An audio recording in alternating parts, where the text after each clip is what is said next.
আপনার স্মরণীয় এবং সবচাইতে ওয়ার্কিং করতে যায় কোন জায়গাটা সবচেয়ে বেশি মনে পড়ে? আমি আপনার পিয়ামকে তুলে ধরব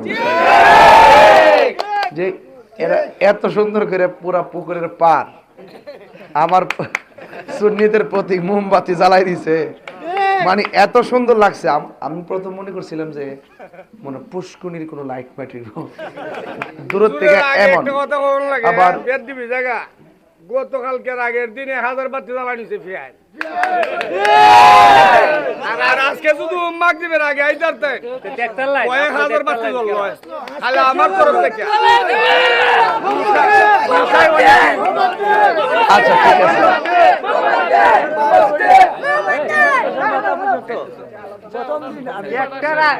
একটার আগে গুছাই কথা চালাইছি গুছাই।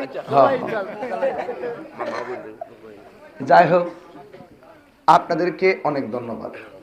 আমার মা বন্ধুরা দেখছি এত গভীর রজনীতে ঘর থেকে বাইরে এসে গেছে। এর দ্বারাই তো প্রমাণ হয় যে এলাকার ধর্ম বর্ণ দল মত ছোট বড় পুরুষ নারী যারা আছে সব মোমবাতির আশিক। মানুষ মানুষকে কিভাবে ভালোবাসতে হয়। আমি অ্যাকচুয়ালি খুব ব্যস্ত ছিলাম সারাদিন, মানে একের পর এক প্রোগ্রামগুলো এত জটিল একটা সমীকরণ হয়েছিল, গাড়ি ছিল প্রায় 20-30টার মতো, চাইলে যে ঘুরায়া গাড়ায় আবার চিপা চাপাতে ঢুকবো এরকম কোনো স্কোপ ছিল না। তো সেই জন্য অনেক চিন্তা ভাবনা করে আপনাদের আগ্রহ ভালোবাসার যে পরিস্থিতিটা, আমি যদি এখন না আসতাম, দিনে আসলে তো ইজি বিষয়, কিন্তু গভীর রজনীতে আসার পরে যে ভালোবাসা দেখলাম এটা কিন্তু মনে রাখার মতো। আমি এটা কইতারুম, আমারও যদি কেউ কয় যে ফানজাতনের আশেক আহলে বায়তের আশেক, এর বাইরে আমরা কিছু ফুজি আছে? তো এত বড় ফুজিলে যদি নিজেরে ঠিক না রাখতাম পারি, ডাইনে বামে যাওয়ার সুযোগ আছে? সুযোগ আছে? সুযোগ নেই। ডাইনে বামে যাইলে সারা জীবন আমরা আমাদের বিবেকের কাছে অপরাধী হয়ে থাকবো। মার্কাটা কি?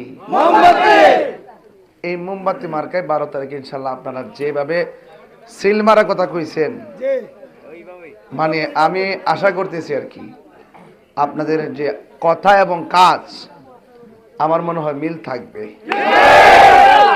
একটা জিনিস আছে যে কিছু মানুষের মুখের কথা শুনলে মনে হয় যেন উপস্থিত একটা কিছু কইলো আর কি। আপনাদের মুখের কথা, আপনার কাজ, আপনাদের যে ধৈর্য, সব দিকে মনে মনে আমি আজকে মাইনা নিলাম যে আপনারা যা কোন মন থেকে কোন। হুজুর কইছে না তোমরা ফুস্টানা সিরালাইবা, মোমবাতি যে ভিতরে গাইতে লাইছে এইটা, হাত বান্ধিবি পা বান্ধিবি মন বান্ধিবি, এরকম একটা কথা আছে না? আরে বাপরে বাবা, মার্কা মোমবাতি নাকি? তাইলে ইনশাল্লাহ 12 তারিখে আমি এত কিছু কইতাম না, বেশি কথা বলবো না, রাত রয়েছে। আপনারা 12 তারিখে মোমবাতি মার্কে ভোট দিবেন, মা বোনদেরকে সকাল সকাল কেন্দ্রে নিয়ে যাবেন এবং আপনারা কেন্দ্রে সারাদিন অবস্থান করবেন। আর আগের রাইতে কিছু ইন্দুর আছে না, ইন্দুর কিন্তু চালবো কটকট করে চালবো, ইডিরে চেক দিয়ে রাখতে হবে, ঠিক নেই? তো এই জন্য আমরা ভোট একটা ইমানে আমানত, ভোট কি ইমানে আমানত, চুরি হইতে দেব না, এটাই হলো আমাদের প্রতিজ্ঞা। এই জন্য আপনারা যারা দল মত ধর্ম বর্ণ নির্বিশেষে সনাতন ধর্মী সহকারে আপনারা যারা মোমবাতিকে ধারণ করেছেন, মোমবাতির পক্ষে কাজ করতেছেন, আপনাদের সকলকে আমি অভিনন্দন, মোবারকবাদ। আপনাদের প্রতি আমি কৃতজ্ঞতা জ্ঞাপন করি। আর আমি নির্বাচনে কেন আসছি ব্যাখ্যাগুলো আপনারা শুনেছেন, কারণ এখন বর্তমানে দেশটা পরিস্থিতি ভালো না। 2-4-5টা লোক যদি ওই হক কথা না কয়, তাইলে দেশের যে রাজনৈতিক ব্যবস্থাপনা নষ্ট হবে। আপনার আমার জীবন মাল যা আছে মানুষ সংকটে পড়ে যাবে, অনিরাপদে ভুগবে। আর আপনারা তো ভালো করে জানেন আমি কি কারো তুষামতি করা দরকার আছে? সংসদে গেলে কি আমি সার কই না বেড়ানি? যে চুরি করবো আমি চুর করে এলাম, যে দুর্নীতি করবো আমি দুর্নীতিবাজ করে এলাম, ঠিক আছে কিনা? ঠিক আছে। কেউ যদি নবীর বিরুদ্ধে গালি দেয় ডাইরেক্ট কমো, তার যাবজ্জীবন মৃত্যুদণ্ড দিতেই।